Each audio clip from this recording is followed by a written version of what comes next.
Mon nom, c'est Valérie Bastien. Je suis conseillère en communication au service de communication et marketing au centre-sud de l'île de Montréal.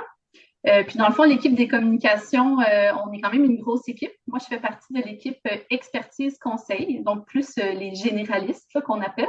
Moi, je vais vraiment accompagner les clients, dans le fond, leur proposer différentes stratégies pour atteindre leur objectif. Puis, je vais faire appel à d'autres personnes de l'équipe qui ont plus une expertise, soit marketing, relations médias, web et autres. Malika Teba, pareil que Valérie, donc je travaille au sein du CIUS de l'île, au sein du CIUS du centre-sud de l'île de Montréal, pardon. Euh, Ça fait 2 ans en fait, que je suis au CIUS maintenant et moi j'ai plus le volet expertise. Je suis conseillère en marketing et je m'occupe principalement de tout ce qui est placement publicitaire. Puis antérieurement, avant d'arriver au CIUS, j'ai été dans de grosses entreprises côté médias sociaux.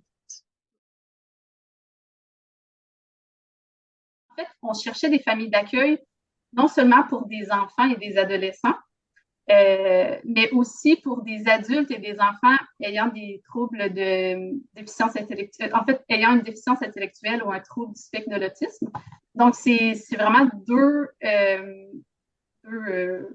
deux besoins complètement différents.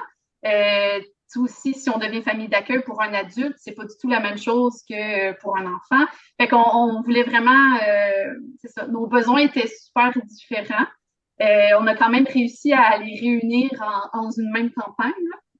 Dans le fond, on a partagé sur les réseaux sociaux 4 histoires. Chaque histoire représentait un profil d'un enfant ou un adulte ayant besoin d'une famille d'accueil. On leur avait demandé justement s'ils avaient pu distinguer des profils en particulier de, de, de, de familles d'accueil en fait qu'ils avaient déjà pu contacter par le passé pour nous aider en fait à nous guider vers un ciblage plus adapté. Puis également lorsqu'on essaye de faire nos ciblages, on essaye de se mettre à la place en fait du public cible qu'on essaye d'atteindre.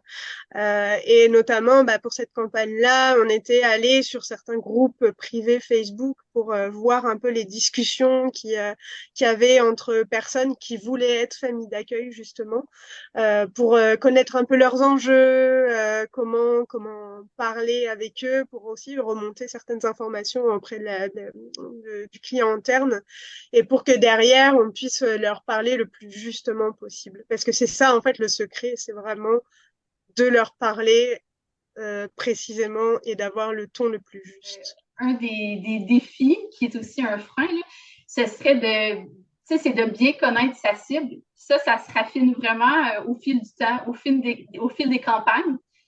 Les campagnes qui deviennent une mine d'or d'informations là, quand ils sont terminés. Fait que c'est vraiment le défi, c'est de raffiner ça, c'est de prendre le temps de bien analyser les données pour faire du micro-ciblage en phase 2 ou en phase 3. Donc, c'est de bien connaître sa cible, de prendre le temps d'analyser les données. Le ciblage, ça permet vraiment d'avoir des résultats intéressants, même avec des plus petits budgets, parce qu'on investit vraiment les sous et les efforts au bon endroit. Puis, si on prend comme exemple la campagne de recrutement pour trouver des familles d'accueil, en faisant du ciblage, ça a aussi permis de générer des appels et des courriels qualifiés. C'est pour réduire la charge de travail. Disons, au lieu de recevoir 1000 appels de gens qui ne correspondent pas tout à fait au profil, en allant vraiment chercher le profil de gens qui normalement sont vraiment intéressés à devenir famille d'accueil, qui ont le bon profil, tout ça. On reçoit peut-être moins d'appels, mais c'est des appels qui vont plus à se convertir en réelle famille d'accueil. Fait que ça peut aussi avoir ça comme avantage. Cette campagne-là, c'est sûr que comme c'est une cible extrêmement fine, chez pas tout le monde, encore une fois, qui va vouloir être famille d'accueil, le ciblage nous permet vraiment d'aller obtenir les meilleurs résultats pour les objectifs qu'on s'est fixés, objectifs marketing dans un premier temps, qu'on distingue aussi des objectifs de la clientèle. Il y a beaucoup de plus, on va dire, parce que c'est là où les gens, en fait, c'est tout ça. Les gens donnent beaucoup d'informations sur leur vie privée, il y a tout un,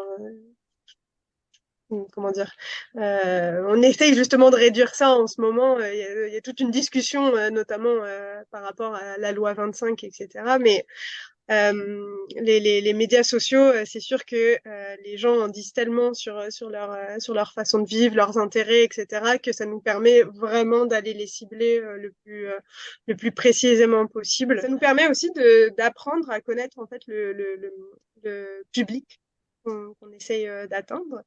Notamment, encore une fois, en prenant l'exemple de familles d'accueil, on a pu ressortir certaines données. En fait, on a fait, oui, on avait déjà ciblé des personnes en particulier, mais on fait un peu d'A/B testing aussi en parallèle. On essaye quand même de, oui, certes, toucher des personnes en particulier. Donc, on va adapter, on va faire quelques publicités en ayant en tête ce que le client nous a rapporté en fait comme audience qu'on a pu sortir. Mais en parallèle, on va tester des choses. Et on va essayer, par exemple, on va faire par intérêt.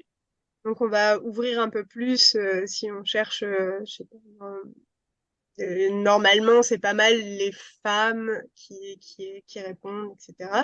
Là, on va élargir un peu plus, voir comment ça réagit. Et puis, au final, on s'est effectivement rendu compte que c'était cette population-là qui répondait au mieux, même si on avait touché aussi des hommes. Les femmes répondaient plus favorablement à cette campagne-là. Mais ça nous a permis d'un peu plus euh, connaître l'audience en termes d'âge, en termes d'intérêt, etc. Et donc, à force, on va pouvoir les cibler euh, de meilleure façon.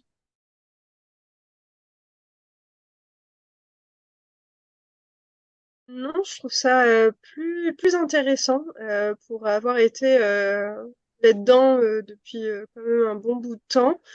Euh, non, honnêtement, c'est vraiment intéressant parce que justement, c'est plus dans la manière dont on va leur parler, en fait, qui est intéressante, et dans la manière dont on va les toucher. On sait il y a certaines plateformes qui se rejoignent, c'est sûr, mais on sait que il y a certaines cibles qui utilisent plusieurs plateformes.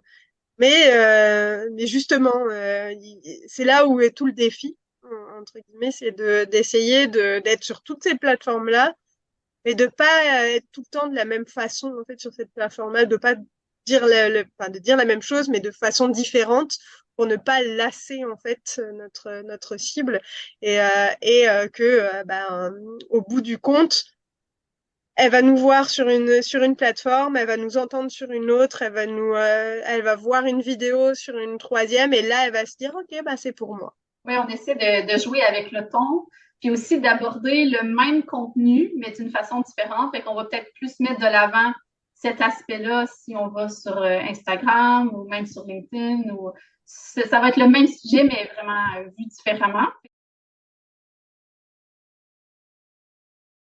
Tout ce qui est chat GPT, puis les IA, en fait, ils vont forcément un peu modifier notre manière de procéder, non pas qu'ils vont voler notre travail là, mais justement il va falloir qu'on apprenne à travailler avec eux finalement.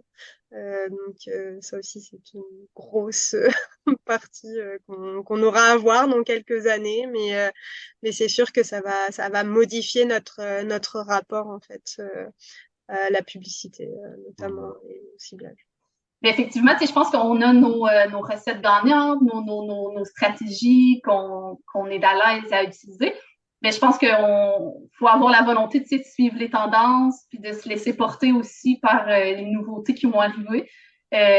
Donc, de pas seulement utiliser la même recette, mais vraiment d'être ouvert à essayer les nouvelles tendances.